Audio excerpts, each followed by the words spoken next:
mis hermanos, vamos a hablar, como les dije, un poco acerca del tabernáculo. Este puede ser un estudio que puede llevar muchos domingos, pero no lo vamos a hacer. Queremos resumir una enseñanza de la palabra del Señor en todo lo que dice a través de la Escritura acerca de lo que era el tabernáculo. Ustedes recuerdan que en el principio dice la Biblia, Dios creó los cielos y la tierra, y luego entonces creó al hombre, pero el hombre desobedeció a Dios. Y ahí en el libro de Génesis capítulo 3 se da el primer acto de redención. Cuando Dios toma un corderito, lo mata él propio con sus manos, y eso es para la representación de la salvación. Toma aquel corderito y con la piel de ese cordero cubre a Adán y a Eva. Ahora, si ustedes se dan cuenta, para que ese corderito cubriera a Adán y a Eva, tuvieron que matar ese corderito. Ese corderito derramó su sangre, y eso es figura de Cristo. Ese es tipo de Cristo, es un símbolo de Cristo, y apuntaba a la cruz del Calvario. Y ahora con su sangre Cristo nos ha cubierto, nos ha lavado, y representa esa salvación. Ese es el primer acto salvífico de Dios para la humanidad. Ahora el hombre pecó, el hombre se quedó separado de Dios, pero ya en Génesis 4, la Biblia habla de que el hombre traía ofrendas a Jehová. Caín dice trajo su ofrenda, Abel trajo su ofrenda, y a partir de ese momento ustedes van a ver que siempre el hombre estaba trayendo ofrendas al Señor, pero lo hacían individualmente, cada quien allá en su lugar donde estaba. Abraham, que es el primer hombre hebreo escogido por Dios, de donde viene la nación de Israel, dice que donde él andaba hacía su altar para adorar al Señor. Él personalmente lo hacía. Ahora también, hermanos, después vino la llegada de Jacob, que también tenía su altar y también adoraba a Dios de manera individual, y dice que Jacob fue a Egipto. José fue el primero y luego Jacob con toda su familia. 75 hebreos entraron a Egipto. Estando en Egipto, ahí permanecieron por 430 años. Mire conmigo, por favor, Éxodo capítulo 12 y versículo 40. Dice la palabra del Señor ahí, Éxodo 12:40. El tiempo que los hijos de Israel habitaron en Egipto fueron 430 años. Ahí está claro. ¿Okay? Ahora, en estos años, hermanos, los hebreos estuvieron ahí como esclavos, y ellos, bueno, no todo el tiempo, pero la mayor parte del tiempo, ellos fueron esclavos allá en Egipto. Y se levantó un nuevo rey que no conocía de José ni de toda la historia del pueblo hebreo que había llegado ahí, cómo habían llegado. Probablemente no conocían esta historia porque tal vez los egipcios fueron conquistados por otros pueblos y un nuevo rey se levantó sin conocer esta historia de la nación de Egipto. ¿Qué pasó? Este rey miró que Israel era un pueblo demasiado grande que estaba metido entre ellos y tuvo temor. Y entonces comenzó un periodo de esclavitud cruel. Ya ellos eran esclavos, pero ahora intensificó la crueldad, y el pueblo de Israel comenzó a clamar a Jehová. Ahora entonces, ¿qué pasa? Dios llama a Moisés en Éxodo capítulo 3 y 4, y luego Moisés va a Egipto y comienza lo que son las 10 plagas. ¿Por qué 10 plagas en Egipto? Por una razón importante, porque cuando Moisés llega donde Faraón, le dice Jehová que dejes ir a mi pueblo. Y Faraón le dice, ¿y quién es Jehová? No conozco a ningún Dios llamado Jehová. ¿Saben ustedes, hermanos, que cuando Moisés llega a Egipto, los egipcios en ese periodo, en ese tiempo, tenían más de 3,000 dioses a quienes ellos adoraban? Todo era un dios. El polvo de la tierra era un dios, el sol era Dios, la luna era Dios, los árboles eran dioses, los piojos eran dioses, las ranas eran dioses, los caballos eran, todo era Dios. Tenían más de 3,000 dioses a los cuales ellos adoraban. Ahora viene y le dice Moisés, Jehová dice que dejes ir a mi pueblo, y queda el faraón pensando, Jehová, Jehová, conozco al Dios Rana, al Dios Sol, al Dios Luna, al Dios Nilo, al Dios, pero a Jehová no lo conozco. Ah, le dice, ¿no lo conoces? Bueno, yo te lo voy a enseñar. Y vienen 10 plagas, 10 plagas. Las primeras plagas, ustedes se acuerdan, dice que los brujos de Faraón hicieron exactamente lo que hizo Moisés y Aarón. Duplicaron los milagros, los primeros 3 milagros, pero cuando llega el cuarto milagro, la cuarta plaga, dice que estos brujos dijeron, ya no podemos, realmente dedo de Dios es este. Este es un Dios demasiado poderoso al cual nosotros no conocemos. La 10ª plaga está en el libro de Éxodo capítulo 12, que es la muerte de los primogénitos de los egipcios. Ahora, ¿qué pasa? Ese día, entonces, el faraón llama a Moisés y le dice, váyanse con todo, llévense todo, y los echaron de la tierra. Ellos salen y van al desierto. ¿A dónde iban los hebreos, hermanos? Iban a su tierra prometida. Iban a la tierra que Dios le prometió a Abraham, a Isaac y a Jacob desde Génesis 12. Luego hizo un pacto con ellos en Génesis 15. ¿Y qué ocurrió? Aquí dijo Dios, voy a cumplir esa palabra, esa promesa que yo hice más de 400 años allá a Abraham. Ahora Dios va a cumplir, y Dios va a cumplir, querido hermano, todas sus promesas a su pueblo. Eso es algo que tú y yo tenemos que tener como certeza, como seguridad, que esta palabra, y Jesucristo lo dijo, no va a caer a tierra ni una tilde ni una jota. Y es más, dijo, es más fácil que pasen el cielo y la tierra, que dejen de existir, a que no se cumple esta palabra. Cada promesa Dios la cumple. Ya cumplió las que debió haber cumplido, y las que faltan, Él las cumplirá también. Por tanto, ánimo, hermano. Leamos la Biblia, edifiquémonos con la palabra y creamos la palabra. Esta es la palabra de Dios. Y Dios, quiero decirte una cosa, Dios no está comprometido conmigo. Él está comprometido con su palabra, y su palabra es la que es para mí, que es lo que Él va a cumplir, lo que Él tiene escrito aquí. Eso es algo importante que tú tienes que saber. Eso es lo que Dios va a cumplir, lo que Él ha escrito aquí en este libro poderoso y maravilloso. Ahora, los hebreos en Éxodo capítulo 12 salen de Egipto y van a su tierra prometida. Pero previo a llegar a la tierra prometida, Dios los hace estacionar en el monte Sinaí, llamado también monte Horeb. En el monte Horeb ocurren cosas sumamente importantes.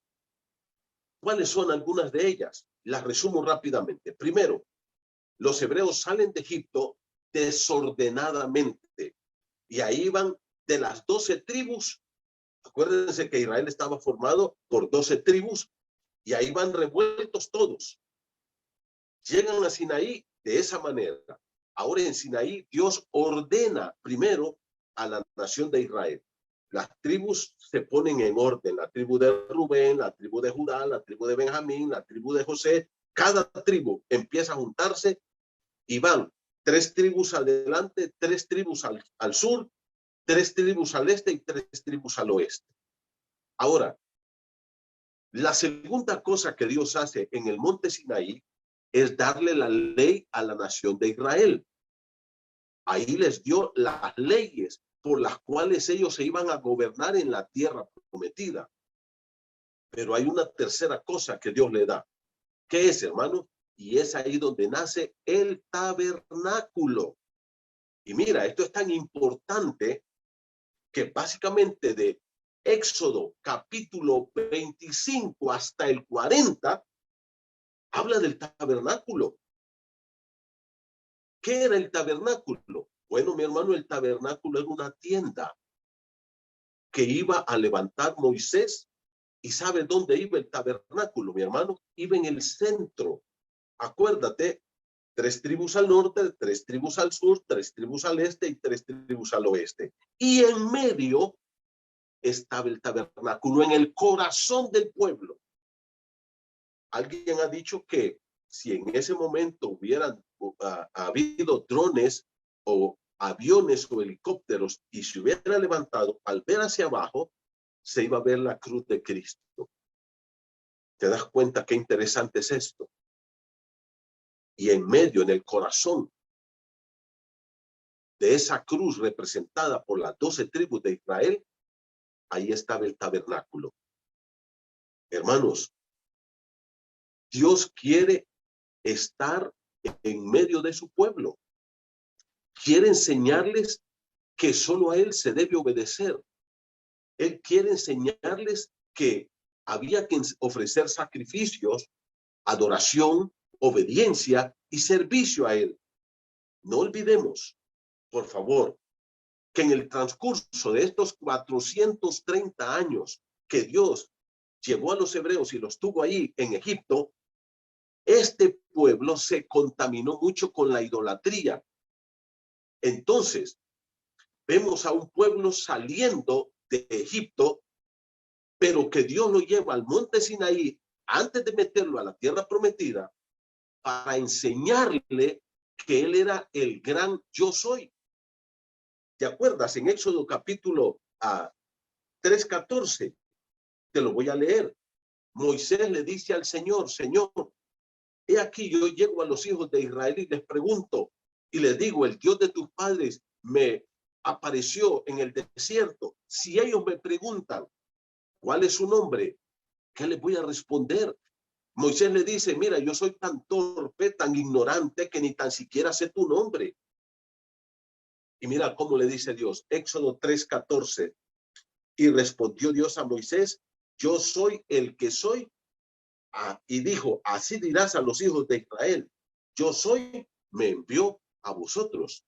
Este es el gran yo soy. ¿Sabe lo que quiere decir? Aquel que existe eternamente y para siempre, que no necesita absolutamente nada para su existencia, aquel del cual es independiente y no necesita, pero absolutamente nada ni a nadie para vivir en sí mismo. Él es el Dios todopoderoso, el autosuficiente, el Señor, el Rey, el Eterno, el Santo. Eso quiere decir esa frase, yo soy el que soy. Ahora, Él lo ha declarado a Moisés, pero Él también ha escogido un pueblo para que le alabe, para que le adore, para que continúen con ese pacto que Dios hizo con Abraham y que lo cumpla allá en el libro de Éxodo 2:24. Cuando Dios dice, yo voy a cumplir la palabra que le he dado a Abraham. Y ahora dice, hay un pueblo enorme que viene de Abraham y necesito cumplir lo que falta de mi promesa. ¿Cuál es? Es llevarlos a la tierra prometida. Y Moisés recibe instrucciones entonces de construir un lugar de adoración a Dios llamado el tabernáculo. Vaya conmigo a Éxodo capítulo 25 ahora, por favor. Mire conmigo Éxodo capítulo 25. ¿Qué queremos decir? Mira bien esto, por favor.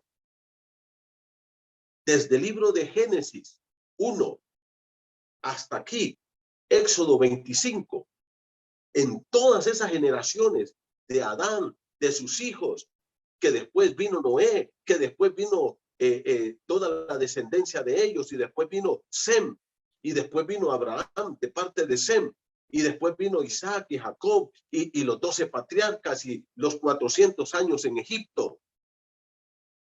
Nunca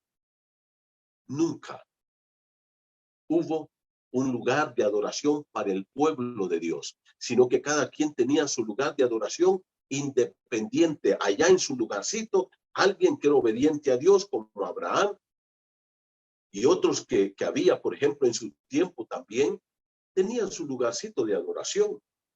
Ahí estaba Melquisedec, que era un sacerdote del Dios Altísimo. Pero un lugar que fuera el centro de la adoración a Dios, de un pueblo que se reuniera para adorar a Dios, no existía durante todos esos siglos. Hasta en este momento. Éxodo capítulo 25. Mire cómo dice. ¿Y dónde nace esto? Nace en el corazón de Dios. No nace en la mente de Moisés, que Moisés fue tan brillante que dijo, ¿sabes qué? Tenemos que tener un lugar de adoración porque somos el pueblo de Dios y ahí está Dios. ¿Y cómo vamos a hacer? No, es Dios el que parte con esta iniciativa. Mira conmigo Éxodo capítulo 25. Jehová habló a Moisés diciendo, ¿quién habla? Es Dios. Y le da esta orden a su siervo. Di a los hijos de Israel que tomen para mí ofrenda. ¿Cómo se va a construir el tabernáculo? Con ofrendas. ¿Cómo Dios quiere que sostengamos a su pueblo, su iglesia? Con ofrendas. Y Él esto no lo ha cambiado. Y las ofrendas son para Él, pero al final son para uso del pueblo de Dios. ¿Y qué dice? Mira cómo dice. Y aquí están algunos, me encanta a mí, los principios de la ofrenda, tal como lo hizo Abraham en el libro de Génesis 14, cuando trajo el diezmo. Primer diezmo que se menciona en la Biblia. No es una imposición. La ofrenda no es una imposición. La ofrenda no tiene que ver con hacerte una presión para que tú estés ofrendando.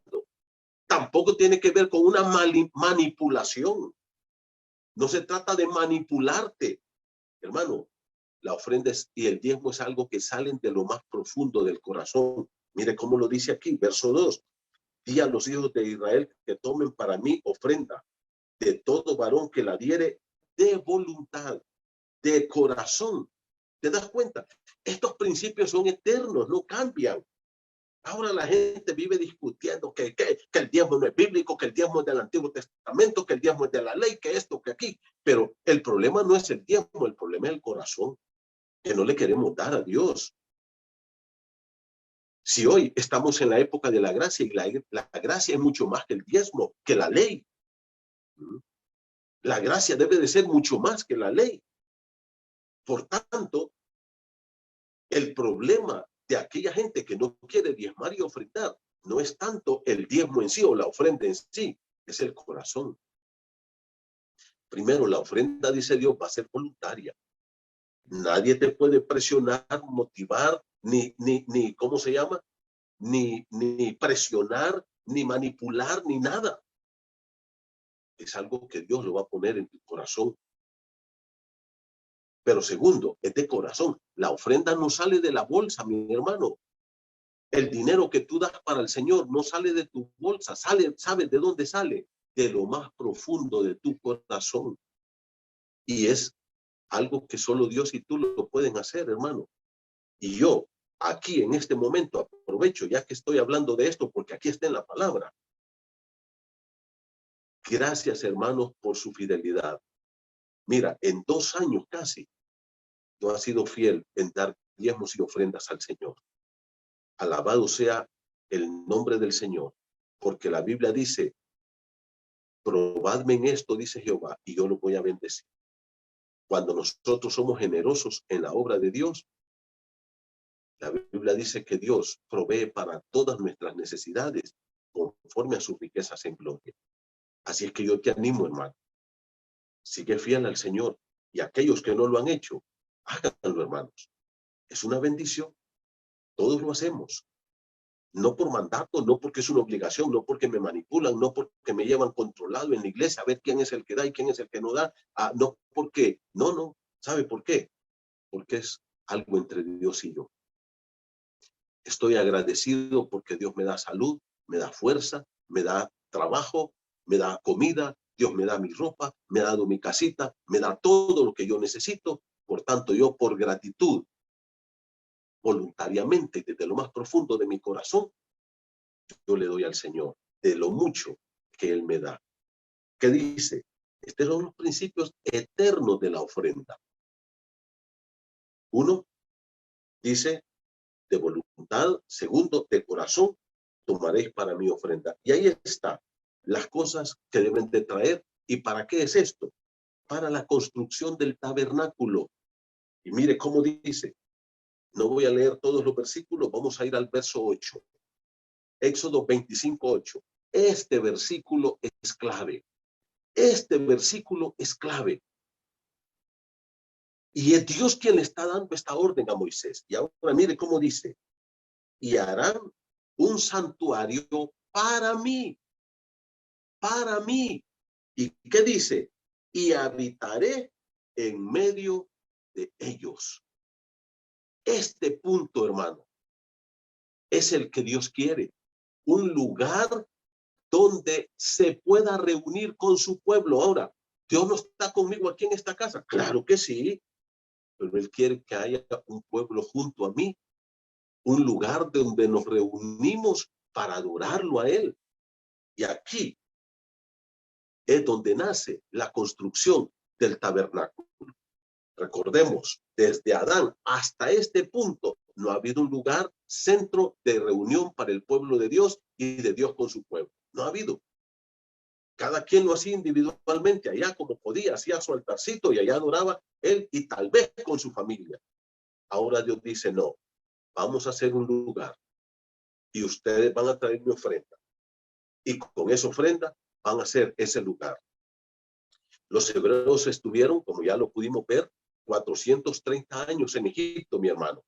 Ahora, Egipto, a través de la escritura, representa un mundo pagano, representa un mundo sucio, pecaminoso y gobernado por Satanás. Ahí, en Egipto, el pueblo de Israel aprendió lo que era la idolatría. Ahí, los egipcios tenían más de 3,000 dioses a los cuales ellos adoraban. Ahí ellos vieron un pueblo que vivía en pecados sexuales espantosos. Ahí vieron la fornicación, ahí vieron el adulterio, ahí vieron el homosexualismo, ahí vieron la zoofilia, ahí vieron todos estos pecados. Ahí aprendieron a mentir, aprendieron a robar, aprendieron a oprimir a su prójimo. Por eso cuando ellos salen de Egipto dice, cuidadito ustedes, van a oprimir a un prójimo, porque ya lo habían aprendido allá.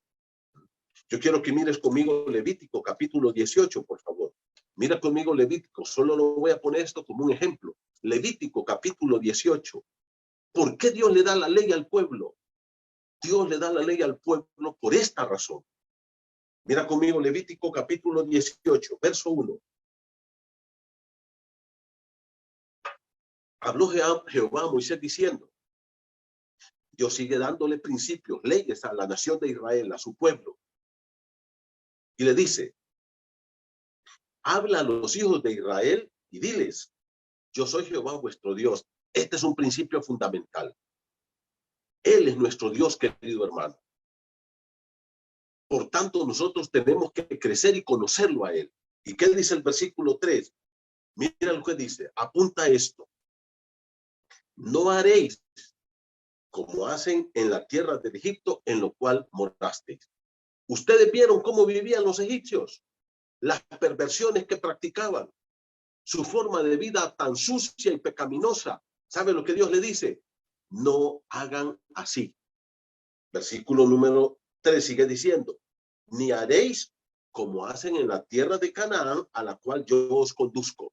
Ah, dice Dios, allá hay un pueblo llamado Egipto, pero acá hay un montón de pueblos en la tierra de Canaán, que es la tierra que yo les voy a dar. Ahí están los heteos, los amorreos, los jebuseos, los fereceos, los filisteos y todos esos pueblos. Y ellos tienen costumbres pecaminosas.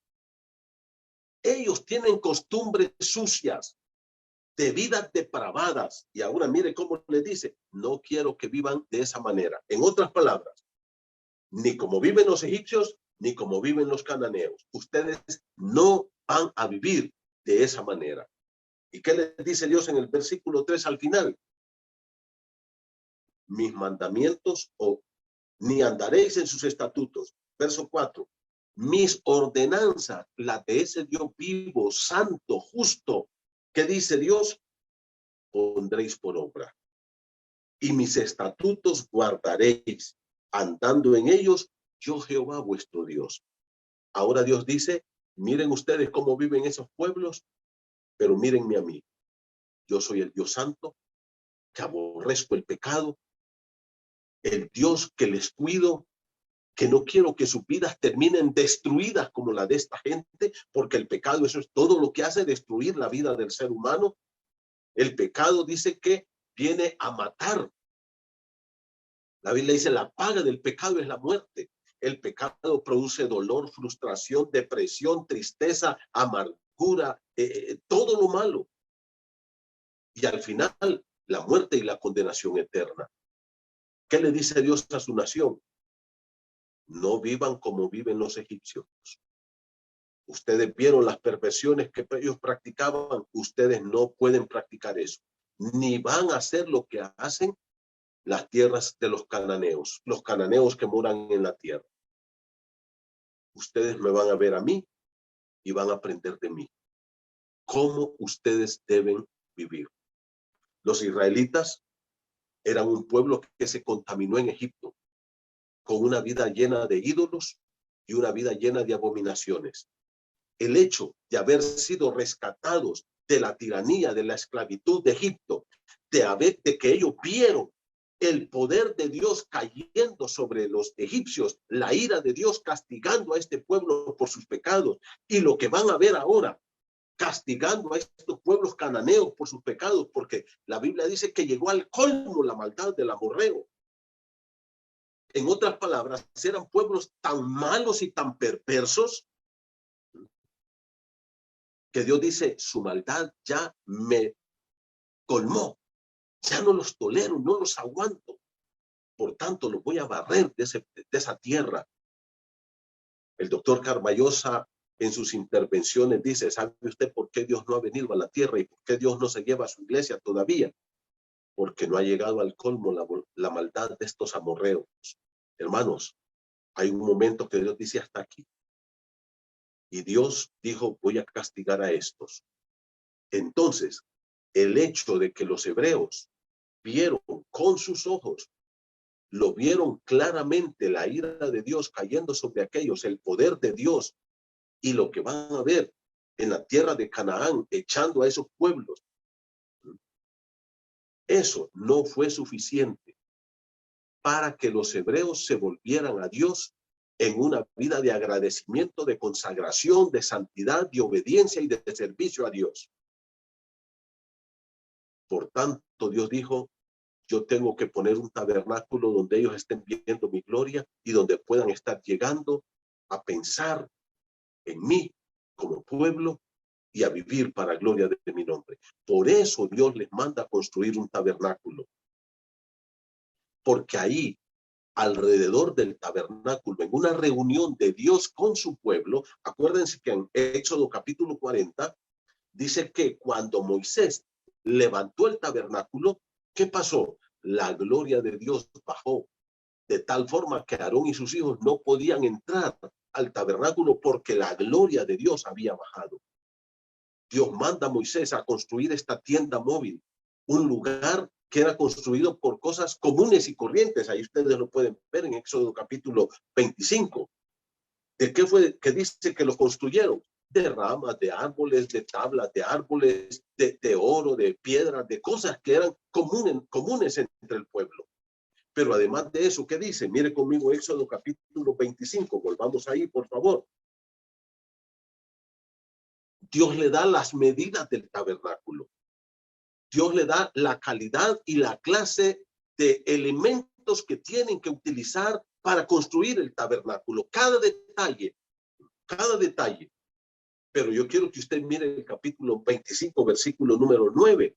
Además de todo eso, Dios le dice, lo vas a hacer conforme a todo lo que yo te muestre el diseño del tabernáculo. O sea, Dios dice, yo tengo un diseño y quiero mostrártelo, Moisés. No solamente le dio las medidas, los materiales, las divisiones, todo se lo dio, sino además, para que entienda bien, te voy a dar un modelo. Y le presentó un modelo. ¿Por qué? Hermanos, por una razón importante. Porque Dios estaba interesado que eso se hiciera a su forma, que eso se hiciera como Él lo estaba especificando. Ahora, ¿sabes cómo se le llamó a este tabernáculo? Se le llamó el tabernáculo de reunión. Mira conmigo Éxodo capítulo 29, verso 30, por favor. Y yo te puedo dar ahorita 10, 15, 20 versículos donde Dios le dice a la nación de Israel, ese será el tabernáculo de reunión. Mire conmigo Éxodo 29, 30, por favor. Dice la palabra del Señor. Por 7 días las vestirá está hablando de la vestidura de Aarón y de sus hijos. El que de sus hijos tome su lugar como sacerdote cuando venga al tabernáculo de reunión. A partir de aquí, a este lugar se le comenzó a llamar el tabernáculo de reunión. Mira el versículo número 44. Éxodo 29, 44. Y santificaré. ¿Sabe lo que significa santificar? Apartar. Hacer de ello algo exclusivo para un uso específico, que nada más se puede hacer ahí en ese lugar. Nada más. ¿Y qué era el punto especial de este lugar? Miren, pues tiene el versículo 44. Y santificaré el tabernáculo de reunión y el altar. Santificaré a sí mismo a Aarón y a sus hijos para que sean mis sacerdotes. 45. Y habitaré entre los hijos de Israel y seré su Dios. ¿A través de qué? A través de su presencia en el tabernáculo de reunión. Y toda la nación venía ahí y ahí podían ver la gloria de Dios. Ahí se manifestaba Dios a su pueblo. Ahí los unía. Ahí ellos se sentían una familia, una nación con objetivos particulares de ellos, con principios particulares de ellos que no tenía ninguna otra nación en el mundo, con metas particulares de ellos, con un gozo particular de ellos. Por eso se llamaba como el tabernáculo de reunión. Y como yo les dije, hermanos, puedo darles una cantidad de textos. Ahora, Dios, lógicamente, y tenemos que reconocerlo, mis queridos hermanos, no se limita a una tienda, a un edificio. Él creó los cielos. Mire conmigo, por favor, voy a leer algunos versículos. Deuteronomio 10. Dice la palabra del Señor así. Dice el texto bíblico, versículo 14. Mira lo que dice, Deuteronomio 10:14 dice, he aquí, de Jehová son los cielos y los cielos de los cielos, la tierra y todas las cosas que en ellos hay. Dice, todo el cielo y todo le pertenece al Señor, porque Él es el creador. Mire conmigo Nehemías. Dice, cuando Nehemías está adorando al Señor, capítulo 9, versículo 6, dice, en esta oración de adoración de Nehemías, cuando ha regresado del cautiverio,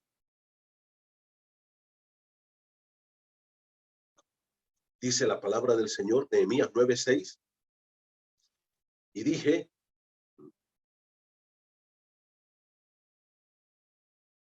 Dios mío, confuso y avergonzado estoy leyendo Nehemías, capítulo 9, versículo 6, para levantarme, oh Dios mío, el rostro a ti, porque nuestras iniquidades se han multiplicado.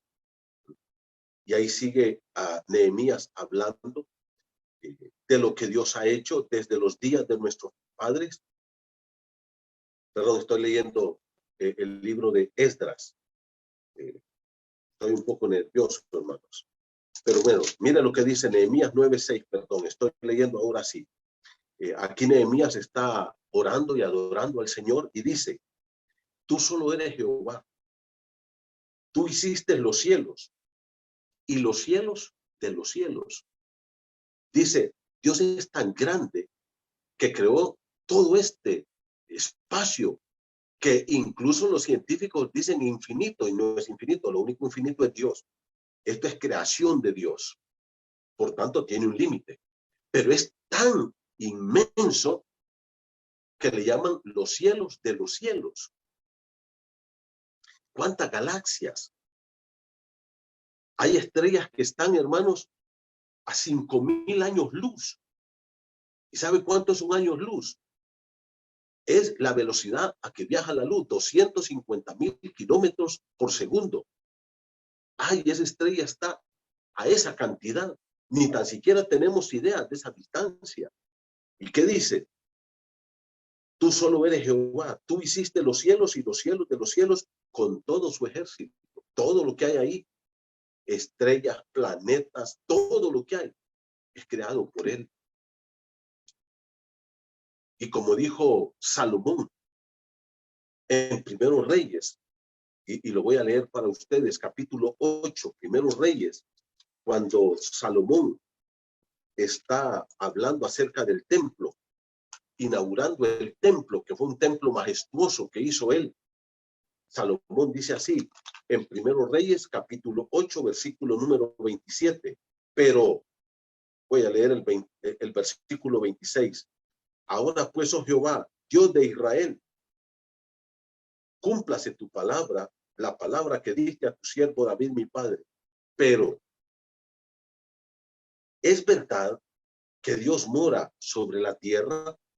He aquí que los cielos de los cielos, no te pueden contener, cuanto menos esta casa que yo he edificado. O sea, Dios es infinito y Él lo llena todo el universo. Él está aquí conmigo en la casa, Él está contigo. Acuérdate lo que Jesucristo dijo a sus discípulos. Donde están 2 o 3 congregados en mi nombre, ahí estoy yo en medio de ellos. Aquí estamos congregados en el nombre de Jesús, aquí está el Señor. Si en China ahorita hay una reunión espiritual en el nombre de Jesús y están adorando a Jesús, ahí está Él. Si en Estados Unidos, en Guatemala, en España, ahí está Él. O sea, habla de una presencia real e infinita del Señor en todo lugar, porque no hay lugar de la tierra donde Dios no puede estar. Pero ¿qué dice la Escritura? Pero aparte de esta presencia de Dios infinita, hay un lugar de adoración. Y ese se llamaba el tabernáculo de reunión. Aún así, con toda su infinitud, Dios quería tener un punto de referencia para que su pueblo se viniera, se reuniera, conociera a Dios, adorara a Dios, sirviera a Dios, celebrara a Dios como pueblo junto. Ahora, hermanos, es lo mismo que está pasando hoy. Lo mismo pasa con los creyentes en el tiempo de la iglesia, a partir de Hechos 2 en adelante. La mayoría de todos nosotros, por no decir todos, venimos de un mundo como los hebreos venían de Egipto, contaminados, un mundo sucio, un mundo idólatra, donde aprendimos muchos pecados que nos está costando deshacernos de ellos, dejarlos, y solo con el poder y la ayuda de Dios a través de su Espíritu Santo y de su poderosa palabra podemos ser transformados. Toda esa contaminación que traemos, pensamientos sucios, actitudes pecaminosas, comportamientos pecaminosos, prácticas abominables. Dios quiere que nosotros la vayamos dejando, que no vivamos como vive el mundo. Pero para eso es un centro de reunión. Por eso es importante la congregación de los santos, porque ahí nos juntamos para adorar juntos. Allí en la iglesia, en ese centro que tenemos, allí Dios quiere que vayamos para que juntos crezcamos, nos apoyemos, nos motivemos, que yo pueda ver a mi hermano cómo ha crecido y que él me edifique a mí y que el otro también y que el testimonio de aquel y que la oración por el otro y que juntos como pueblo vayamos cambiando al escuchar la palabra, al adorar juntos, al servir juntos como pueblo de Dios. En el libro de Tito, capítulo 3, mira cómo dice el apóstol Pablo, Tito, capítulo 3, la palabra de Dios nos dice así. Voy a leer Tito capítulo 3. Recuérdales, estoy leyendo el versículo 1, que se sujeten a los gobernantes y autoridades, que obedezcan, que estén dispuestos a toda buena obra, que a nadie difamen, que no sean pendencieros, sino amables, mostrando toda mansedumbre para con todos los hombres, porque nosotros, habla de ti, habla de mí, habla de Pablo, habla de todos los que somos hijos de Dios.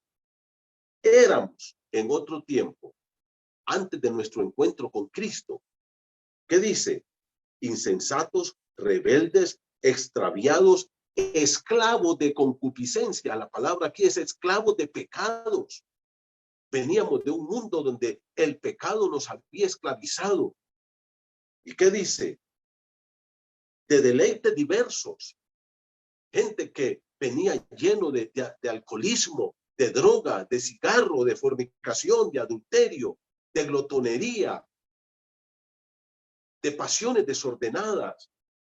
Pero mira cómo dice, eso éramos. Así venimos a Cristo. ¿Mm? ¿Qué dice? Viviendo en malicia y envidia, aborrecibles y aborreciéndonos unos a otros. Pero cuando se manifestó la bondad de Dios nuestro Salvador y su amor para con los hombres, nos salvó. Llegó un momento que nos encontramos con Cristo. Alguien nos dio a Cristo. Alguien nos llevó al Señor y nos dijo, aquí hay salvación, hay perdón, hay vida eterna. Pero a partir de ese momento, que es nuestra liberación, que es nuestra salida de Egipto, como los hebreos, entonces tenemos que buscar un lugar de adoración para crecer, para ir dejando todos estos pecados. Como dice Pablo, éramos en otro tiempo. Esa es la razón que nosotros tenemos para congregarnos, para crecer, para madurar, para ir conformando nuestros pensamientos, nuestro carácter, actitudes, comportamientos, relaciones, vocabulario, sexualidad, economía, todo. Como Dios dijo, yo quiero que ustedes hagan lo que yo digo que ustedes hagan. No hagan las cosas como lo hacen los egipcios ni como lo hacen los otros cananeos. Aquí nosotros estamos rodeados de egipcios y de cananeos, gente que vive vidas deplorables, vidas contaminadas, que pueden ser una influencia negativa para nosotros. Tenemos que ir cortando eso. Por eso Pablo dice, no os unáis en yugo desigual con los incrédulos. Tenemos que cultivar amistades cristianas. Tenemos que cultivar la hermandad profunda en Cristo. Eso de que a veces incluso nos congregamos, pero no desarrollamos amistades en la iglesia. Y hay gente que dicen amén y ya está en el carro y no habla con nadie. Y llega a la hora del culto y pum, al sentarse, dicen amén y ya está afuera.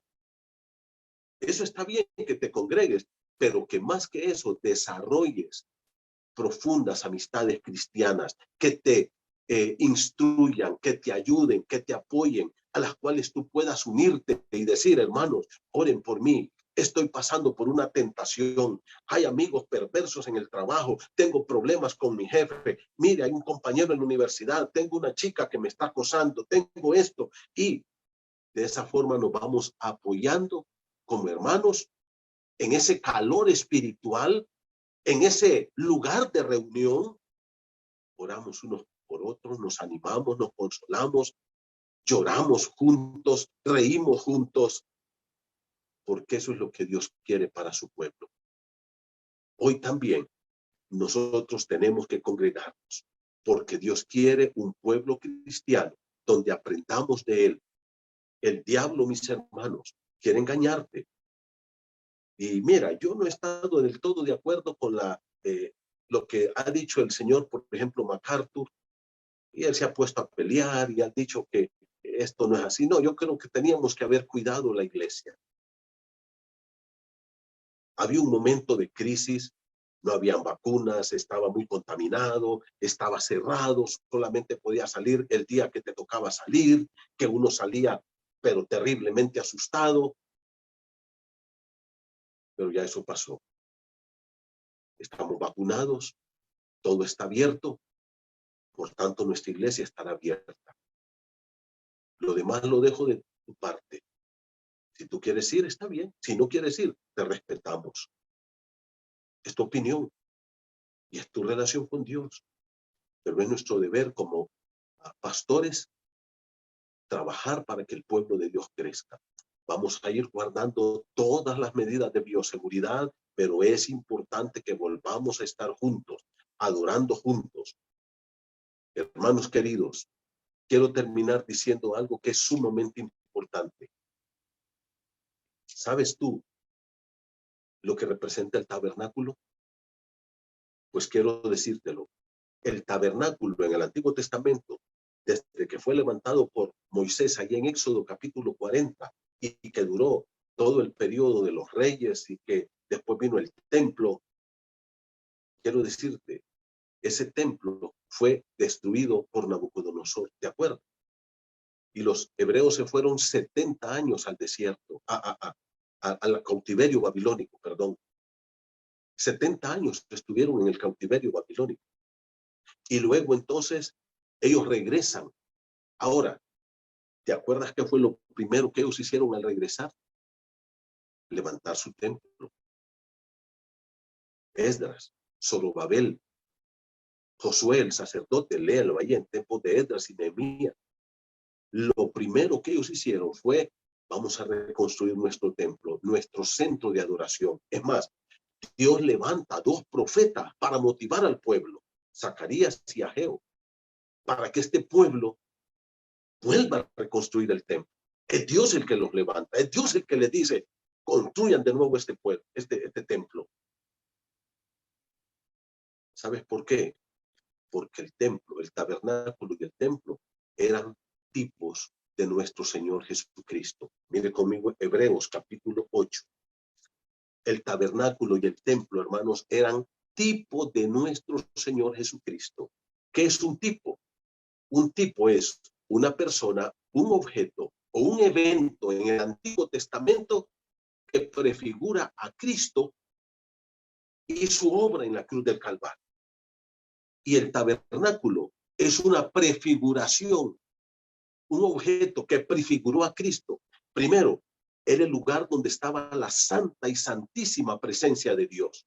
Segundo, alrededor de él es que se congregaba el verdadero pueblo de Dios. Y tercero, era una representación de la salvación de Dios. Mire conmigo Hebreos 8. Dice la palabra del Señor así. Versículo número 1 en adelante. Ahora bien, el punto principal de lo que venimos diciendo es este. Aquí dice el escritor de Hebreos, tenemos el corazón de toda esta discusión. ¿Cuál es la discusión? Del templo, del tabernáculo. Toda la discusión de todo lo que se hacía ahí. ¿Y qué dice? El punto principal de lo que venimos diciendo es que tenemos tal sumo sacerdote, hablando de Jesucristo, el cual se sentó a la diestra del trono en la majestad de los cielos, ministro del santuario, de aquel verdadero santuario, del verdadero tabernáculo que levantó el Señor y no el hombre. Porque todo sumo sacerdote está constituido para presentar ofrendas y sacrificios, por lo cual es necesario que él también tenga algo que ofrecer. Así que, si estuviese sobre la tierra, nuestro Señor Jesucristo ni tan siquiera sería sacerdote, habiendo aún sacerdotes que presentan las ofrendas según la ley. Estaban los sacerdotes levitas ahí, lo cual sirven, mira lo que dice el versículo 5, que dice, esos sacerdotes que estaban en el templo, cuando estaba siendo escrita esta carta, están sirviendo a lo que es figura y sombra de las cosas celestiales, como se le advirtió a Moisés cuando iba a erigir el tabernáculo, diciendo, mira, haz todas las cosas conforme al modelo que se te ha mostrado en el monte. ¿Te das cuenta, hermano? El tabernáculo prefigura a Cristo y su obra perfecta en la cruz del Calvario. Es importante que nosotros aprendamos entonces que el tabernáculo ahí que levantó Moisés en Éxodo capítulo 40 y luego el templo que construyó Salomón solamente es sombra de lo verdadero, de la salvación del Señor. Ahora, si vamos al libro de Apocalipsis capítulo 21, podemos aprender aún más sobre este tabernáculo, este edificio que diseñó el Señor en el cielo. Las instrucciones que dio a Moisés fueron minuciosas. Todo tenía que ser conforme Dios se lo diera, porque eso representaba la salvación que Cristo iba a traer a través de su persona y de su muerte en la cruz del Calvario. Por tanto, la reunión alrededor del Señor Jesucristo como pueblo de Dios, salvo por la gracia de Dios, para edificarnos, para crecer, es importantísima. Querido hermano, en esta hora yo te animo, yo te motivo en el nombre del Señor para que nosotros el próximo domingo, 16 de enero, estemos puntuales, presentes, adorando al Señor como pueblo de Dios. Dios es el que nos manda a que lo adoremos juntos, a que le cantemos juntos, a que nos sirvamos juntos, a que estemos ahí aprendiendo juntos de la palabra de Dios. Venimos de un mundo contaminado y en la comunión de los santos vamos aprendiendo de Dios, vamos viendo cómo se sirve al Señor. Yo aprendí porque miré a otros que me enseñaron y me dijeron, así se hace esto. Y ahora hemos enseñado a otros que lo hagan. Pero ¿cómo? Estando juntos. Ahí aprendemos a adorar, aprendemos a cantar, aprendemos la palabra, aprendemos a servir, aprendemos a orar unos por otros, a apoyarnos, a amarnos, a cuidarnos. Volvamos y les esperamos a todos con los brazos abiertos. Acuérdense, es alrededor de Jesús que su pueblo se une para adorar al Rey de Reyes y Señor de Señores. Que Dios los bendiga.